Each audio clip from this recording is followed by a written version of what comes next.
Hello friends, welcome you all to Polity Simplified series of Gyandeep academy. आजचं पुढचं महत्त्वाचं lecture आहे आर्टिकल 23 बद्दल. आर्टिकल 23 आणि आर्टिकल 24 जे दोन आर्टिकल्स आपण स्टडी करणार आहेत, हे दोन आर्टिकल्स आहेत. These are right against exploitation, शोषणाविरुद्धचा हक्क, राईट अगेन्स्ट एक्सप्लॉयटेशन मधली ही दोन महत्वाचे आर्टिकल्स आहेत. लेट्स ट्राय टू अंडरस्टँड हे आर्टिकल्स काय म्हणतात. तर सी फर्स्ट पॉइंट आर्टिकल काय, आर्टिकल 23 प्रोहिबिशन ऑफ ट्रॅफिक.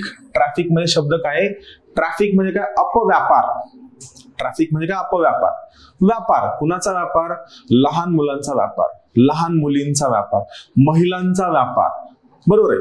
थोडक्यात काय आहे की आपण ह्युमन राईट बद्दलच्या गप्पा मारत असताना सोसायटीमध्ये आजूबाजूला वेश्या व्यवसायासाठी, पोर्नोग्राफीसाठी किंवा इतर कोणत्याही अवयवासाठी लहान मुलांचा, लहान मुलींचा किंवा महिलांचा खूप मोठ्या प्रमाणामध्ये इल्लीगली, बेकायदेशीरपणे ऑर्गनाइज्ड क्राईम, संघटित गुन्हेगारी टोळ्यांच्या मार्फत अपव्यापार केला जातो. या प्रकारचा अपव्यापार करणं हा फंडामेंटल राईट, मूलभूत हक्कांचा व्हायोलेशन आहे, भंग आहे. त्यासाठी आपल्या संविधानामध्ये ऑलरेडी आर्टिकल 23च्या अंडर प्रोटेक्शन आहे. पहा इथं काय म्हणतं, prohibition of traffic in human being. हा पहिला पॉइंट आहे आर्टिकल 23 मध्ये, prohibition of traffic in human being. आणि दुसरा पार्ट आहे तो आहे फोर्स्ड लेबर. दुसरा पार्ट आहे फोर्स्ड लेबर. खूप सगळ्या विद्यार्थ्यांनी मला ही पण विनंती केली होती की सर आर्टिकल्स आपण थोडेसे डिटेल मध्ये घेऊ शकत नाही का.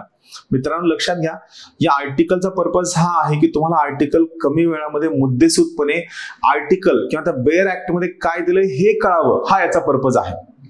लक्ष्मीकांत शिकवण्याचा या ठिकाणी कोणत्याही पद्धतीने पर्पज नाहीये, कारण सगळ्या गोष्टी याचे जे लिगल प्रोव्हिजन्स आहेत, इतर तरतूद, या सगळ्या लक्ष्मीकांतमध्ये एकदम सुटसुटीतपणे दिलेल्या, त्यामुळे ते तुम्ही त्या ठिकाणी कळून घ्यावं. इथे एकच पर्पज आहे की बेअर ऍक्ट मध्ये त्या पर्टिक्युलर आर्टिकल बद्दल काय दिलंय हे समजावून सांगणं, हा पर्पज आहे, इतर कोणताही पर्पज नाहीये.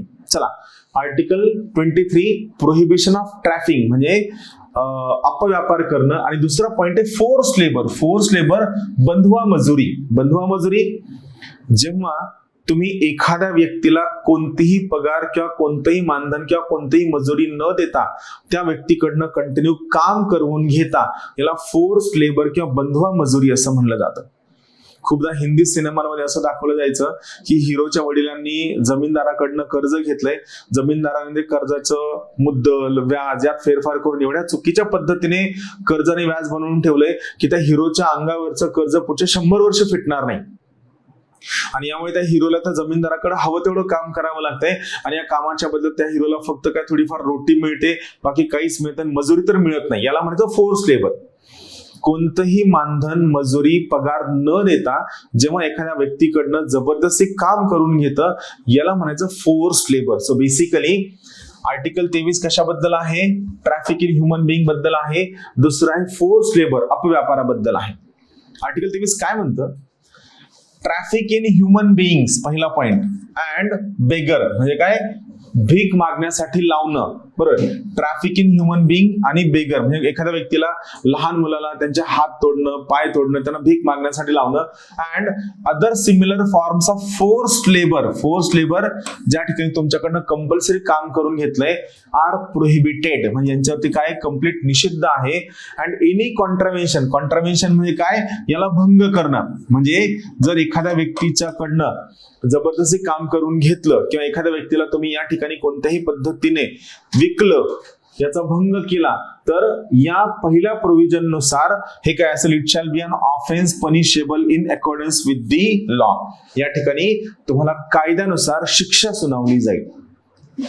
या गोष्टींसाठी संसद कायदा करेल, संसदेच्या कायद्यानुसार तुम्हाला त्या ठिकाणी शिक्षा सुनावली जाईल. कोणताही अपव्यापार करणं, भीक मागण्यासाठी लावणं किंवा कोणत्याही प्रकारचं फोर्स लेबर, बंधुआ मजुरी करणं, हा आर्टिकल 23 नुसार फंडामेंटल राईटचं व्हायोलेशन आहे. आणि जर फंडामेंटल राईटचं व्हायोलेशन केलं तर त्या ठिकाणी संसदेने केलेल्या कायद्यानुसार तुमच्या विरुद्ध कार्यवाही केली जाईल व दिलेल्या कायद्यानुसार तुमच्या विरुद्ध तुम्हाला त्या ठिकाणी शिक्षा दिली जाईल. हे आहे आर्टिकल 23चं पहिलं प्रोव्हिजन. यातलं दुसरं प्रोव्हिजन काय म्हणतं आपण पाहूया.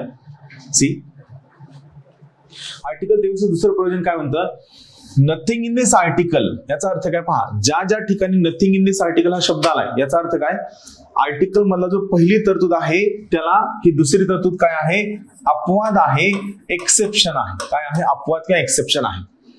So nothing in this article म्हणजे पहिल्या क्लॉज मध्ये काय सांगितलंय, nothing in this article shall prevent the state. State आपण पाहितलं, आठवतं ना, स्टेटचे डेफिनेशन आपण कोणत्या कलमात पाहितली आहे, स्टेटचे डेफिनेशन आपण आर्टिकल 12 मध्ये स्टडी केलेली आहे.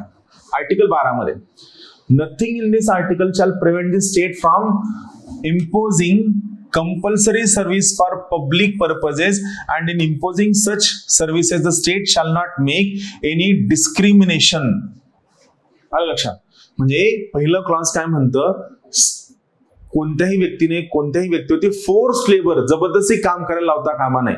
पण आर्टिकल 12 मध्ये ज्या स्टेटची डेफिनेशन सांगितलेली आहे, हे स्टेट मात्र पब्लिक पर्पज साठी, पब्लिक पर्पज म्हणजे काय, सर्वसामान्य हितासाठी लोकांवरती कंपल्सरी सेवा म्हणजे काय, तुम्हाला आपण काय म्हणू शकतो, कंपल्सरी काही सेवांमध्ये काम करायला सांगू शकतं. आणि या प्रकारच्या कंपल्सरी सेवा देत असताना सरकार कोणत्याही प्रकारचा भेदभाव करणार नाही. कोणत्या कारणावर भेदभाव करणार नाही, ऑन ग्राउंड्स ओनली, फक्त या कारणावर भेदभाव करणार नाही. कोणती कारणं आहेत, रिलिजन, रेस, कास्ट और क्लास और एनी ऑफ देम. म्हणजे पहिला, दुसरा, तिसरा, चौथा या 4 कारणांवरती कोणत्याही पद्धतीने सरकार किंवा स्टेट भेद करणार नाही. सिंपल कन्सेप्ट आहे. आर्टिकल 23 पहिला मुद्दा काय सांगतं, पहिला मुद्दा सांगतं की कोणत्याही प्रकारचा मानवी अपव्यापार हा कायद्याने गुन्हा असेल. दुसरा मुद्दा सांगतं कोणत्याही व्यक्तीने कोणत्याही इतर व्यक्तीवरती फोर्स लेबर लावणं, बंधुआ मजुरी लावणं हा कायद्याने गुन्हा असेल. व्यक्ती, खाजगी व्यक्ती, संस्था करू शकत नाही.